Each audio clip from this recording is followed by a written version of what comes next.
وہ غیر مسلم تھے. تو اب ایسا بالغ نظر حکمران چاہیے تھا کہ جو ایڈمنسٹریٹری کو بھی سمجھتا ہو, تجارت کو بھی سمجھتا ہو, اور مسلمانوں کی تعلیم کا بندوبست بھی کرنے والا ہو.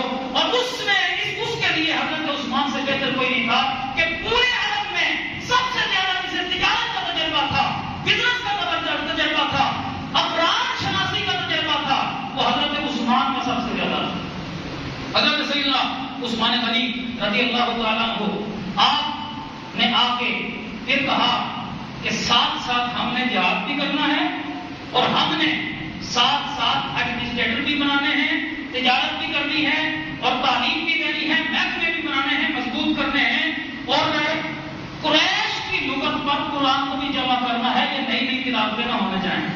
اور یہ سارے معاملات 6 سال کے عرصے میں حضرت عثمان نے کیے. کتنے عرصے میں؟ 6 سال کے عرصے میں.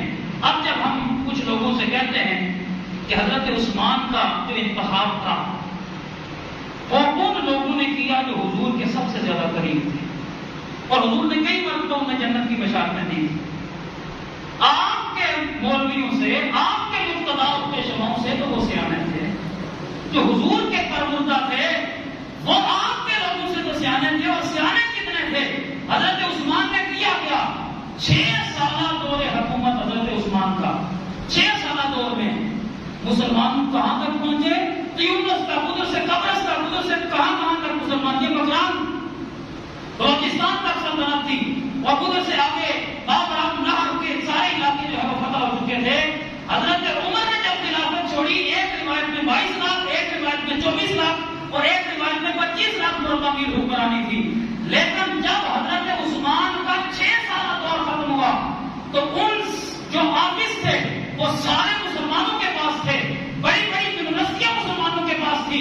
یہ جو انشورنس کا سلسلہ ہے, بیمہ پالیسی کا, اس کا آغاز بھی حضرت عثمان کے دور میں ہوا. بعد میں اس میں خرابات شامل ہوئی, اور جو بعد میں یہ جو انشورنس والے کرتے ہیں, اس سے پہلے حضرت عثمان کے دور میں یہ سب کچھ ہو چکا تھا.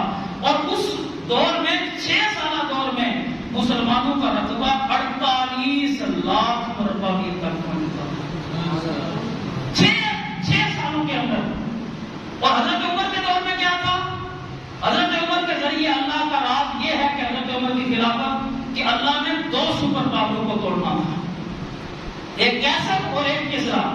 یہ صرف 2 طاقتیں نہیں تھی, یہ 2 تہذیبیں بھی تھی, یہ 2 ثقافتیں بھی تھی, اور وہاں کا رہن سہن تھا, اور مسلمانوں کا اخلاقیات کا معیار اتنا اعلیٰ تھا, ان کا انداز زندگی اتنا خوبصورت تھا کہ وہ ساری تہذیبوں پر بھی چھا گیا, اور وہ سارے علاقوں پر جہاں مسلمان جاتے گئے وہاں پر مسلمانوں کی دھاک بیٹھتی گئی. کیوں؟ اخلاقی اعتبار سے وہ اتنے مضبوط تھے, وہ معزز سے زمانے میں مسلمان ہو کر, اور ہم خار ہوئے تاریخ قرآن ہو کر. ہم نے وہ قرآن کا مزاج چھوڑ دیا, ہم نے وہ اخلاقیات کے اعلیٰ دروس چھوڑ دیے جو ہماری پہچان ہوا کرتی تھی کہ ہم مسلمان ہیں. بس اتنا ہی کافی ہوتا تھا کہ اس کے اندر اخلاقیات کا یہ پیدا ہوگا. راجان اسلام حضرت عثمان کے بعد, حضرت عثمان کے 6 سال کے بعد علمائیوں کی جو 6 مبویاں ہیں وہ شروع ہوئی, اور فتنے شروع ہوئے. داخلی امور کی طرف پھر توجہ زیادہ ہونے لگی, پھر فتنوں کی طرف توجہ زیادہ ہونے لگی, اور 6 سال کے عرصے میں پھر فتنوں نے اتنا گھیر لیا کہ باہر ڈرنے ممالک توجہ نہیں دی جا سکی. پھر اس کے بعد حضرت مولا کائنات علی المرتضیٰ کا زمانہ آیا. حضرت مولا کائنات سے زیادہ مظلوم اور کوئی بھی خلیفہ نہیں تھا. ان چاروں طرف سے فتنے امڑ آئے تھے, اور حضرت مولا کائنات نے پھر بھی ان کا مقابلہ کیا. اور حضرت مولا کائنات نے پھر بھی ان خطوط کو برقرار رکھا جو اس خلفائے راشدین کے خطوط تھے, اور حضرت علی کے بعد باقی معاملات بھی ہوتے رہے. لیکن حضرت عثمان نے جو ایڈمنسٹریٹر, حضرت سلمان فارسی کے بارے میں آتا ہے کہ جب آپ نے مختلف لوگوں کی ڈیوٹی لگائی تو آپ نے ایک درخت کے نیچے اپنا آفس کھول کے اپنا کام شروع کر دیا. بلڈنگوں کے محتاج نہیں ہوتے, ایڈمنسٹریٹر کی شپ کرنی ہے. اگر آپ نے انتظامی امور سنبھالنے ہیں تو اس کے لیے آپ کے اندر جذبہ ہونا چاہیے. آج لوگ کہتے ہیں جی حضرت عثمان نے پھر لوگوں کو جاگیریں دی, مختلف جاگیریں دی, بزنس دیے کہ تم آگے بزنس کرو, کماؤ, اور جو ہے وہ مملکت کو بھی دو, اور اپنے خاندانوں کو بھی مضبوط کرو, اپنے ارد گرد کے لوگوں کو بھی مضبوط کرو. تو کسی نے کہا کہ حضور